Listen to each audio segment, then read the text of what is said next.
శ్రీమాత్రే నమః. నమస్కారం. క్రోధినామ సంవత్సర ఉగాది శుభాకాంక్షలు ప్రతి ఒక్కరికి కూడా. మనం ఉగాది గురించి కూడా గత కొన్ని ఎపిసోడ్లో తెలుసుకున్నాం. ఉగాది అంటే ఏంటి, ఏం చేయాలి, ఆ రోజు చేయవలసినవన్నీ కూడా చేసాం. ఈ సంవత్సరం, ఈ క్రోధినామ సంవత్సరం ద్వాదశ రాశి ఫలితాలన్నీ కూడా మనం తెలుసుకోబోతున్నాం. ఈసారి మనం చెప్పబోయే రాశి ఫలితాలు ఒక సంవత్సర కాలానికి ఎలా ఉంటుందో ప్రతి రాశికి ఏ సబ్జెక్ట్ వాళ్ళకి ఆ సబ్జెక్ట్ వైజ్గా చెప్పుకుంటూ వచ్చామన్నమాట. కాస్త ఓపికతో వినండి. 1 ఇయర్ది కాబట్టి కొంచెం ఓపికగా శ్రద్ధాభక్తులతో వినండి, స్కిప్ చేయకండి. అండ్ సద్గురు జ్యోతిషాలయం చెప్తున్నటువంటి ఈ యొక్క అద్భుతమైనటువంటి 1 ఇయర్ ప్రిడిక్షన్లో మా ఛానల్ చూస్తున్న ప్రతి ప్రేక్షక మిత్రులకి పేరు పేరున మీరందరూ కూడా ఆయురారోగ్య ఐశ్వర్యాలతో ఉండాలని భగవంతుని ప్రార్థిస్తున్నాం. ఇప్పటివరకు చాలామంది మన ఛానల్ చూస్తున్నారు, సబ్స్క్రైబర్స్ తక్కువ ఉన్నారు. సబ్స్క్రైబర్స్ తక్కువ ఉన్నారు. కాస్త పక్కన చూస్తూ ఉండగా మీ చేతితో ఆ సబ్స్క్రైబ్ బటన్ కొట్టండి. ఆ పక్కన ఉన్న గంట బటన్ కూడా కొట్టేసేయండి. అన్నీ మా ప్రోగ్రాంలో అన్నీ మీకు వచ్చేస్తాయి. మీకు ఈ యొక్క రాశి ఫలితం నచ్చింది కదా, మరి నచ్చినప్పుడు మనం ఏం చేయాలి? సోషల్గా ఇంకొక 10 మందికి వేయడం. దీన్ని అలాగే ఇన్స్టాలో కానీ, ఫేస్బుక్లో కానీ, వాట్సాప్లో కానీ షేర్ చేయండి. రైట్. మరి జాతకం ఎందుకు ఈ జాతకం తెలుసుకోవాలి? గోచార గ్రహస్థితులు అన్నింటిని దృష్టిలో పెట్టుకొని, అన్ని వర్గాల వారిని దృష్టిలో పెట్టుకొని మేము జాతకం చెప్పడం జరుగుతుంది. జాతకం పడుతున్న వర్షానికి గొడుగే కానీ జాతకం జీవితం కాదు. నేను ప్రతి నెల కూడా చెప్తుంటాను. ఇప్పుడు యొక్క సంవత్సర జాతకం కూడా చెప్తున్నాను. జాతకం ఎంత నమ్మాలో అంత నమ్మండి. మీ యొక్క వ్యక్తిగతమైనటువంటి జీవితంలో మీరు చేస్తున్న వృత్తిని గట్టిగా నమ్మండి. మీ యొక్క కులదైవాన్ని నమ్మండి. తప్పకుండా మీరు బాగా ఉంటారు. ఓకే, ఎవరెవరు తెలుసుకోవాలి? 21 సంవత్సరాల లోపు ఉన్న విద్యార్థులు, అది స్త్రీ పురుషులు ఎవరైనా జాతకం అడగకండి, చెప్పము. తర్వాత 60 సంవత్సరాలు పై చిలుకు వాళ్ళు అసలే అడగకండి. ఎందుకంటే మీరు గొప్పవాళ్ళు, 60 వసంతాలు చూసుంటారు, మీకు అన్నీ తెలుసు కాబట్టి మీరు కూడా జాతకం తెలుసుకోవాల్సిన అవసరం లేదు. సాక్షాత్ మీరందరూ దైవ సమానులే. తర్వాత ఇల్లీగల్ అఫైర్స్ గురించి దయచేసి అడగకండి. గురుగారు మాకు చాలా అప్పులు ఉన్నాయండి. జాతకం చెప్పుకుంటే అప్పులు తీరదు. వ్యాపారమో ఉద్యోగమో చేస్తే అప్పులు తీరుతుంది. మీరు అప్పులు తీసుకున్న వాడి దగ్గర తిరిగి ఇచ్చే శక్తి ఉంటే అప్పు చేయండి, లేదా అప్పులు తీయకండి. అలా జాతకంలో అప్పులు తీరదు. జాతకం చూసుకుంటే కష్టపడాలి. జాతకం చెప్పించి మన దారిని కల్పించుకుంటూ మనం ముందుకు వెళ్ళాలి. రైట్. జ్యోతిషాస్త్రరీత్యా ద్వాదశ రాశుల్లో 12వ రాశి అయినటువంటి మీనరాశి మిత్రులారా, మీరు పూర్వాభాద్ర నక్షత్రం 4వ పాదం, ఉత్తరాభాద్ర నక్షత్రం 1, 2, 3, 4 పాదములు, రేవతి నక్షత్రం 1, 2, 3, 4 పాదాలకు సంబంధించిన మీరు ఈ క్రోధినామ సంవత్సరం మీకు శుభాశుభ ఫలితాలు ఎలా ఉన్నాయి అనుకుంటే, ఆదాయం 11, వ్యయం 5, రాజపూజ్యం 2, అవమానం 4. ఈ సంవత్సరం గ్రహస్థితులు గురుడు తృతీయ స్థానంలో స్వర్ణమూర్తిగా సంచరిస్తున్నాడు. శని కూడా ఈ సంవత్సరం అంతా రజితమూర్తిగా సంచరిస్తున్నారు. రాహుకేతులు సంవత్సరం అంతా కూడా జన్మ 7వ స్థానాల్లో తామ్రమూర్తిగా సంచరిస్తున్నారు. గ్రహస్థితులంతా అనుకూలంగా ఉన్నప్పటికీ తృతీయ స్థానంలో గురుడు పెద్దగా యోగాన్ని ఇవ్వడు. అన్ని పనుల్లో ఆటంకాలు కలిగిస్తూ ఉంటాడు. ఎదుర్కోవాల్సిన పరిస్థితి ఉంటుంది. ఏలనాటి ప్రభావం కూడా మిమ్మల్ని కొంత ఇబ్బంది కలుగజేస్తుంది. మీనరాశి వారికి ఈ సంవత్సరం ఆదాయం మాత్రం చాలా బాగుంటుంది. సంపాదించిన డబ్బులు పొదుపు చేయగలుగుతారు. రావాల్సిన ధనము చేతికి అందుతుంది. మొండి బకాయిలు వసూలు అవుతాయి. అనవసరమైన ఖర్చులు ఉన్నప్పటికీ ఆదాయం కూడా బాగుంటుంది. మీనరాశి మిత్రులారా, ఎదుటి వాళ్ళని గౌరవించడం నేర్చుకోండి. ఫస్ట్ మీరు ఎదుటి వాళ్ళని వారి స్థానానికి గౌరవించడం మీరు నేర్చుకోవాలి. కాస్త మీకు దుడుకు స్వభావం ఉంటుంది. క్షణచిత్తం క్షణమాయం. చాప నీళ్ళలో ఎలా ఉంటుందో అలాగే ఉంటుంది మీ యొక్క బుద్ధి ప్రవర్తన కూడా. ఈ క్షణం ఏం చేయాలనుకుంటున్నారో వచ్చే క్షణం దాన్ని మర్చిపోయి మీ ఇష్టం వచ్చినట్టు చేస్తారు.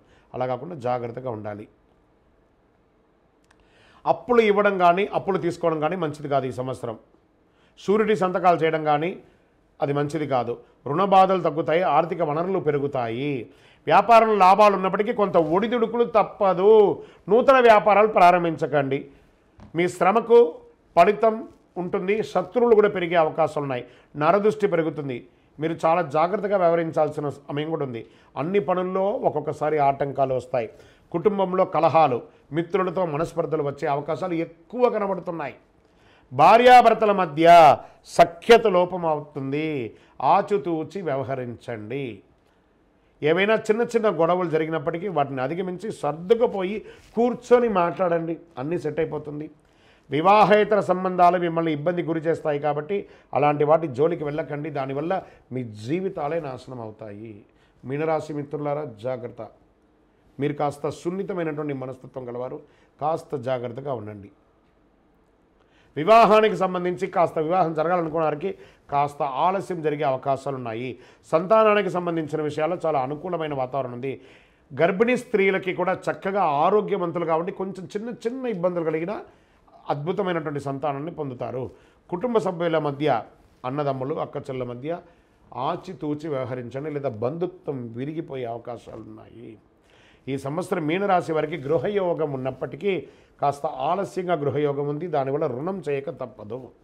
ఉద్యోగ అవకాశాలు ఉన్నప్పటికీ ఆలస్యంగా ఉద్యోగం వస్తుంది. విదేశాల్లో ఉద్యోగం చేసేవారికి కొంత ప్రతికూలత వస్తుంది. నూతన వాహనాలు కొనుక్కోవడం వల్ల విపరీతమైన ధన నష్టం, వాహనాలు మార్చడం, ఆర్థిక ఇబ్బందులు ఎదుర్కోవడం ఇవన్నీ కనబడుతున్నాయి. రాజకీయ నాయకులకి గడ్డు కాలం. అవకాశాలు వచ్చినట్టే వచ్చి చేజారుతుంది, మళ్ళీ వస్తుంది, మళ్ళీ పోతుంది, మళ్ళీ వస్తుంది, మళ్ళీ వస్తుంది. జాగ్రత్త. ప్రజాక్షేత్రం వెళ్ళేటప్పుడు చాలా జాగ్రత్తగా ఉండాలి. సినిమా, టీవీ, మీడియా రంగం వారికి చక్కటి అవకాశాలు కనిపిస్తున్నాయి. శ్రమకు తగ్గ ఫలితాలు ఉన్నాయి. విద్యార్థులు ఎంత కష్టపడినప్పటికీ తగిన స్థాయిలో ఆశించినంత ఫలితం పొందకపోయినా మిశ్రమ ఫలితాన్ని అయితే పొందుతారు. వాహనాలు నడిపేటప్పుడు జాగ్రత్త. వాహన ప్రమాదాలు జరిగే అవకాశాలు ఉన్నాయి. వ్యసనాల వల్ల సమస్యలు తలెత్తే అవకాశాలు ఉన్నాయి. కుల వృత్తులు చేసేవారికి కలిసి వస్తుంది. ఈ సంవత్సరం అనారోగ్యం పట్ల జాగ్రత్తగా చూసుకోవాలి. శస్త్రచికిత్స అయ్యే అవకాశాలు ఉన్నాయి, శ్రద్ధ వహించాలి. వ్యవసాయదారులకి చాలా అనుకూలంగా ఉంటుంది. ఆశించిన లాభాలు రావడంతో పాటు ఒత్తిడి కూడా ఉంటుంది. ఓవరాల్ మీనరాశి వారు మిశ్రమంగా శ్రమించాలి. అన్నిటికీ ఒకటే మార్గం ఏం చెప్పండి? గమ్ గణపతి అనమాట. సైలెంట్గా ఉంటే అన్నీ సాధించగలరు. మీనరాశి మిత్రులారా, మీరు 5 అనే ఒక సంఖ్యను ఎక్కువ వాడండి. Pink and red and green 3 colour కూడా మీకు చాలా చాలా చాలా కలిసి వస్తుంది. దక్షిణ దిశ ప్రయాణాలు మీకు చాలా అనుకూలాన్ని కలిగిస్తుంది. దైవ ప్రార్థన చేయండి. మీ ఇష్టదైవ ప్రార్థన, కులదైవ ప్రార్థన చేయండి. మీ ఇంటి ఇలవేలపకి ప్రార్థన చేయండి. దేవాలయానికి వెళ్ళి నవగ్రహాలకి ప్రదక్షిణం చేయండి. మీ వయస్సు ఎంత ఉందో అన్ని నువ్వుల నూనెతో దీపం వెలిగించండి. ప్రతి శనివారము అక్కడ ప్రార్థన చేయండి. దేహి మే బుద్ధి వైశిష్ట్యం, దేహి మే నిత్య యవ్వనం, దేహి మే పరమ ఆనందం, దేవదేవ జగత్పతి అని చెప్పి ప్రార్థన చేయండి. ఇంకా మీ యొక్క వ్యక్తిగత జాతకం తెలుసుకోవాలనుకుంటున్నారా? మీ పరిసర ప్రాంతాల్లో ఉన్నటువంటి సద్గురువుని సంప్రదించి తెలుసుకోండి. మా ద్వారా తెలుసుకోవాలనుకుంటే ఈ నెంబర్కి, కింద ఉన్న నెంబర్కి మీ పేరు, date of birth, time of birth, place of birth WhatsApp చేయండి. మీనరాశి మిత్రులారా విజయోస్తు. ఈ ద్వాదశ రాశి ఫలితాలన్నింటినీ చూస్తున్నటువంటి ప్రేక్షక మిత్రులారా, మీరందరూ కూడాను ఆయురారోగ్య ఐశ్వర్య భోగభాగ్యాలతో ఉండాలని ఆ అఖిలాండ కోటి బ్రహ్మాండ నాయకుడు శ్రీ ధర్మశాస్త్ర అయ్యప్ప స్వామి వారిని ప్రార్థిస్తున్నాము.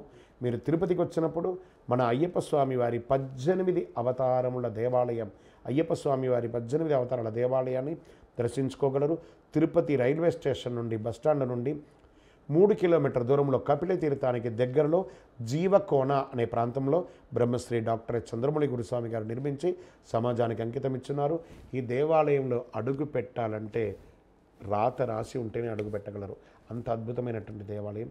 రండి, దర్శించుకోండి, అనుగ్రహం పొందండి. విజయోస్తు.